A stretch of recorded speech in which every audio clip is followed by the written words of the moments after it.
Assalamualaikum warahmatullahi wabarakatuh. Salam lestari untuk kita semua para penggiat alam terbuka di Indonesia. Simpul, bicara tentang simpul, semua yang kita lakukan kegiatan sehari-hari pasti menggunakan simpul atau ikatan. Tapi teman-teman biasanya tidak mengindahkan apa nama simpul yang teman-teman pakai. Sekarang saatnya teman-teman untuk tahu apa nama simpul yang biasa teman-teman gunakan ketika melakukan kegiatan sehari-hari. Dan simpul ini adalah yang digunakan saat kegiatan alam terbuka biasanya. Hello guys, welcome to my channel. Jangan lupa like and subscribe. Jika ada pertanyaan, saran, atau kritik, silahkan tulis di kolom komentar ya. Terima kasih. Pada video sebelumnya, kita sudah membahas tentang jenis-jenis tali ketika berkegiatan di alam terbuka, dan sekarang kita maju ke depan untuk mengenal simpul-simpulnya yang biasa digunakan ketika kita melakukan kegiatan di alam terbuka. Dalam kegiatan tali temali, kita harus mengetahui tentang teknik-teknik dalam membuat simpul, bahwa kekuatan dari sebuah tali itu tergantung dari kekuatan simpul yang dibuat. Makanya itu simpul adalah hal yang penting yang bersirama atau beriringan dengan tali yang kita gunakan ketika kita berkegiatan di alam terbuka. Simpul itu sendiri ada banyak jenisnya dan banyak macamnya. Kita perlu berlatih dan mencoba agar dapat membuat simpul itu dengan teknik yang benar, sehingga simpul yang kita gunakan sesuai dengan kekuatan dari simpul itu sendiri. Kita memakai kekuatan simpul itu dengan maksimal. Pada video kali ini saya akan coba membahas 10 macam simpul yang biasa kita gunakan ketika berkegiatan di alam terbuka dan biasa kita gunakan juga dalam kegiatan sehari-hari.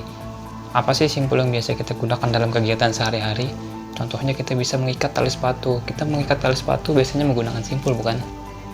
Atau kita membuat jemuran dengan tali tambang, atau kita membuat atau menyambung dua buah tali yang ukurannya sama, atau bahkan dengan dua buah tali yang ukurannya berbeda bentuk dan berbeda ukuran diameter. Jadi kita akan pelajari dan kita akan aplikasikan macam-macam simpul tersebut. Tapi sebelum masuk ke dalam macam-macam simpul yang akan kita pelajari tersebut, ada 3 macam syarat dalam simpul itu sendiri. Yang pertama, mudah dibuat. Yang kedua adalah tidak mudah bergeser atau bergerak kanan kiri. Dan yang ketiga, mudah untuk dilepas. Mudah dalam artian adalah tali yang kita buat atau simpul yang kita buat memiliki awalan dan akhiran yang jelas, sehingga ketika kita membuat sebuah ikatan atau sebuah simpul, kita tinggal memulai dari akhiran simpul tersebut, sehingga memudahkan kita dalam melepas simpul tersebut. Kadang ada teman-teman yang asal mengikat tanpa mengikuti alur atau tanpa mempedulikan simpul apa yang digunakan, sehingga ketika melepasnya lagi semuanya akan terkunci, malahan semuanya akan mengikat lagi. Ketika kita melepas ikatan yang satu, maka ikatan yang satunya lagi akan mengikat, sehingga akhirnya ujung-ujungnya kita akan menggunting tali tersebut dan tali tersebut akan terpotong, sehingga sayang, bukan, kalau kita memotong tali, apalagi ketika tali itu kita masih butuhkan, kita masih gunakan. Jadi silahkan disimak, silahkan dicoba, silahkan dipraktekkan dari 10 macam simpul yang biasa digunakan ketika kita berkegiatan di alam terbuka.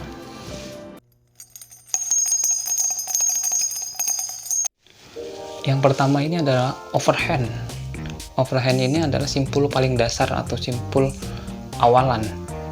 Gunanya adalah ada dua, bisa sebagai pengunci simpul utama atau sebagai awalan dalam pembuatan simpul utama.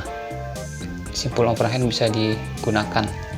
Dalam membuat simpul overhand, kita bisa menggunakan dua jenis, single atau ganda, tergantung bagaimana kondisi kita ketika berkegiatan.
Selanjutnya ada simpul mati.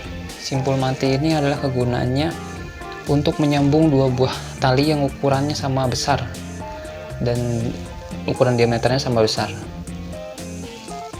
dan juga bisa sebagai pengakhir ikatan dalam sebuah kegiatan. Misalnya kita mau membuat hamuk atau sebagainya, kita bisa menggunakan simpul mati untuk mengikat tali akhiran kita, dan kita bisa menambahkan di ujung-ujungnya dengan menggunakan simpul overhand tadi sebagai pengunci simpul utama dari simpul mati ini.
Yang ketiga ada simpul pangkal.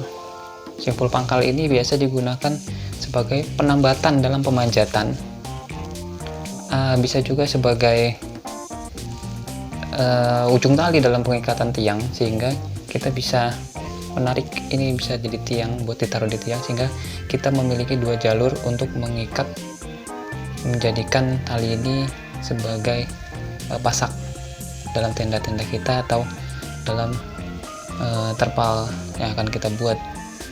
Selanjutnya, tali pangkal ini juga simpul pangkal ini juga bisa digunakan atau biasa digunakan untuk pembuatan tandu sebagai awalan. Dalam pembuatan tandu biasanya teman-teman pramuka menggunakan awalan dengan simpul pangkal.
Yang keempat ada simpul jangkar, hampir sama dengan simpul pangkal.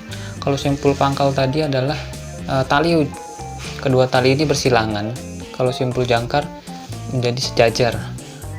Ini juga bisa dipakai untuk penambatan dan biasa dipakai juga untuk kapal, pengikatan jangkar kapal, makanya dinamakan simpul jangkar.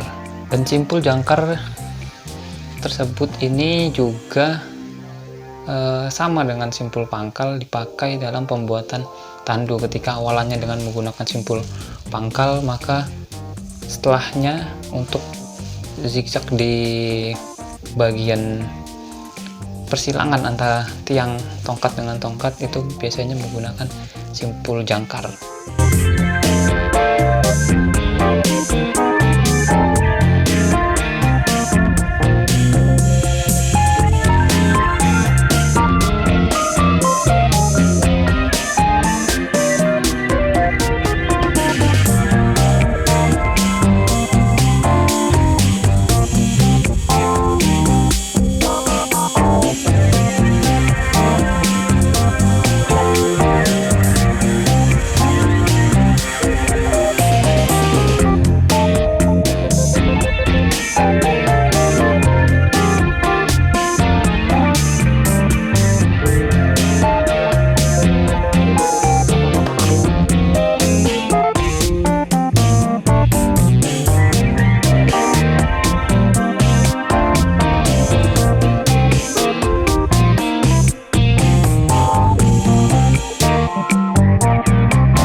Yang kelima ada simpul kambing atau simpul tiang. Simpul kambing atau simpul tiang ini gunanya yang pertama untuk sebagai ikatan pada leher hewan, karena prinsipnya dia tidak akan menyekik ketika talinya kita tarik. Dan ini juga bisa, kenapa disebut simpul tiang, karena ini untuk mengikat pada tiang. Kita bisa atur dan kontrol ukuran diameter lingkarannya ada di sini. Dan satu lagi, simpul ini juga bisa digunakan sebagai harness atau tali jiwa kita, tapi tidak disarankan untuk pemula karena hanya memiliki toleransi sekitar 52% tingkat keamanannya. Jadi tidak disarankan untuk pemula, karena biasanya memakai tali ini ketika dalam keadaan darurat atau advance